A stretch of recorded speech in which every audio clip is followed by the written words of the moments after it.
Les régions de France. En français, parle souvent de 22 régions économiques de son pays en termes de provinces. Sous le règne des rois de France, le pays se divisait en provinces ou duchés. Division territoriale qui change de nom et même de frontières pendant des siècles. Aujourd'hui, la France se divise du point de vue administratif en départements, normalement plus petits que les anciennes provinces, et du point de vue économique en régions qui groupent plusieurs départements.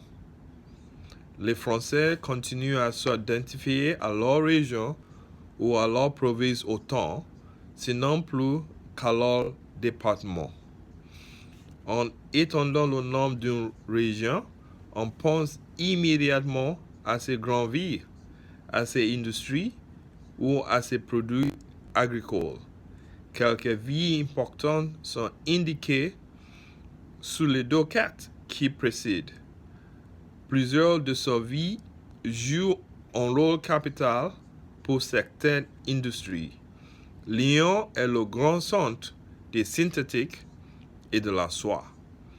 Sèvres et Limoges ont une renommée mondiale pour leur porcelaine. Bordeaux a des raffineries de pétrole presque indispensables au pays. Clermont-Ferrand est le centre de l'industrie de pneumatiques, Besançon de l'horlogerie, etc. On peut associer certains produits agricoles à des régions particulières.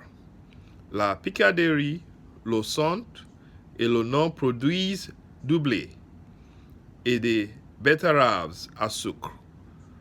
Le pays de la Loire, le centre, Rhône-Alpes et l'Auvergne ont des arbres fruitiers.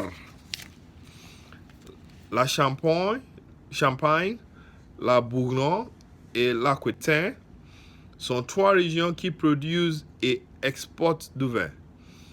On trouve de belles forêts en l'île en France, en Campanie et en Lorraine. Pour la viande, on pense à l'élevage bovin de Normandie, à la volaille de Bretagne, à l'élevage de mousson de Limousin. La France a beaucoup d'industries automobiles, métallurgie, textile, construction mécanique et aéronautique, produits chimiques et ainsi de suite. La plupart de ces industries se trouvent dans les grandes villes et dans leurs banlieues.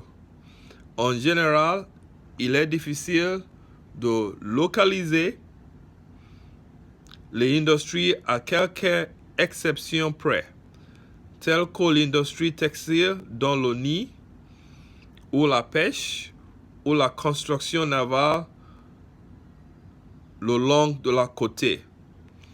Le tourisme joue un rôle important dans la vie économique de plusieurs régions. Les châteaux de Pays de la Loire, les montagnes Saint-Michel, sur la côte à la limite de la Bretagne et de la Normandie, et le palais de Pepys d'Avignon ne sont que quelques endroits qui attirent beaucoup de visiteurs chaque année. Les Français en vacances aiment fréquenter aussi les plages de la Normandie ou de la Côte d'Azur et font du ski en Haute-Savoie. Ajoutez à cela les églises, les monuments et les musées et vous aurez une idée du rôle du tourisme pour l'économie française. Pour conclure, il faut mentionner quelques caractéristiques du palais de différentes provinces. En Bretagne, on peut entendre le français coloré par un accent distinctif ou même le breton, dialecte celtique qui survit encore là. En province et dans la Languedoc, on parle quelquefois le provincial, bien que le français soit la langue officielle que tout le monde apprend à l'école. Le français du Midi, qui parlait la langue doc, prononce souvent les E muets quand il parle français. De la même façon, celui qui habite Strasbourg peut avoir un accent allemand et l'habitant de Louvain aime rouler ses R plus qu'un parisien.